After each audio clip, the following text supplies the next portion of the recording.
1년 넘게 직장 대표의 성희롱과 추행에 시달리던 여직원은 대표를 경찰에 고소했다가 명예훼손으로 맞고소를 당하고 대표 가족으로부터 퇴사 요구에도 시달리고 있습니다.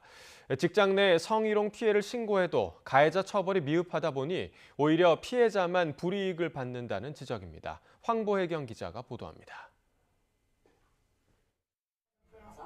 A씨는 지난해 2월 경기 용인시에 있는 건설회사에 입사했습니다. 격리 업무를 맡아 회사 대표와 단둘이 사무실에 있는 날이 많았던 A씨. 얼마 지나지 않아 대표의 성희롱이 시작됐습니다. 본인이 전립선 검사를 하고 왔다고 하면서 제 앞에서 행동으로 묘사를 하는데 정말 너무 수치심이 들었고 갑자기 저를 딱 뒤돌아보면서 근데 너 피임은 하니? 이러는 거예요. 1년 넘게 수치심을 견뎌왔던 A씨. 하지만 지난 4월 대표가 위도세 들추고 뒤에서 허리를 잡는 등 성추행까지 일삼자 더는 참을 수 없었다고 말합니다. 일단 식당에 들어가면서 제 허리를 감싸고 허리를 만졌고 그리고 같은 날 오전에 저의 옷이 귀엽다면서 옆구리를 만지고 옷을 들치는 행위를 했는데 1년간 참아왔던 게 정말 다 터지는 순간이었어요. 결국 A씨가 경찰에 고소하면서 회사 대표는 업무상 위력에 의한 추행 혐의로 검찰에 넘겨졌습니다. 고용노동부 지방노동관청도 성희롱을 인정해 근무장소 변경과 징계 등을 조치했습니다. 시정 지시가 나가면은 미행할 경우 과태료 조항이 있어요. 500만 원 이하로 되어 있습니다. 근무 장소의 변경이 불가피한 경우라면 징계 조치만 하더라도 저희가 이행한 걸로 인정하고 있습니다. 하지만 어느 순간 A씨는 피해자가 아니라 가해자가 돼 있었습니다. 회사 대표가 되레 A씨를 명예훼손으로 맞고소한 겁니다.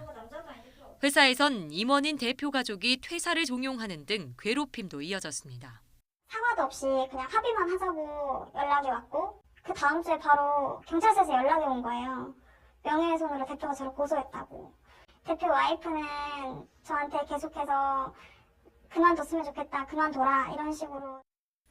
회사 대표 측은 A씨에게 퇴사를 권유한 사실은 인정했습니다. 하지만 성희롱이나 추행 의혹은 완강히 부인하면서 검찰 수사를 통해 진실을 밝히겠다고 말했습니다. 시민단체가 최근 3년 동안 직장 내 성희롱 관련 제보 360여 건을 분석한 결과 70% 가까이가 성희롱과 직장 내 괴롭힘을 동시에 겪은 거로 드러났습니다. 성희롱 신고 이후 불이익을 당했다는 응답은 무려 90%를 넘습니다. 하지만 2차 가해를 처벌하는 건 쉽지 않습니다. 남녀고용평등법에선 성희롱 신고자에게 불이익을 준 사업주를 처벌하게 돼 있지만 사업주가 대부분 법인이라서 대표이사를 처벌하기 어려운 구조입니다. 근로기준법을 적용하면 직장 내 괴롭힘으로 처벌할 수 있지만 고용노동부가 실제로 나서서 검찰에 사건을 송치한 경우는 극히 드뭅니다.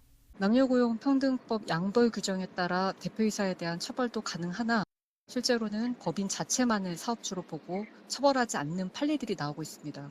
또 근로기준법에 따라서도 고용노동부가 적극적으로 기소 의견으로 송치하진 않고 있습니다. 전문가들은 남녀고용평등법상 사용자가 처벌 대상이 되도록 법을 개정하고 부당한 처분에 대해선 고용노동부가 적극적으로 근로기준법을 적용해야 성희롱이 2차 가해로 이어지는 악순환을 끊을 수 있다고 강조했습니다.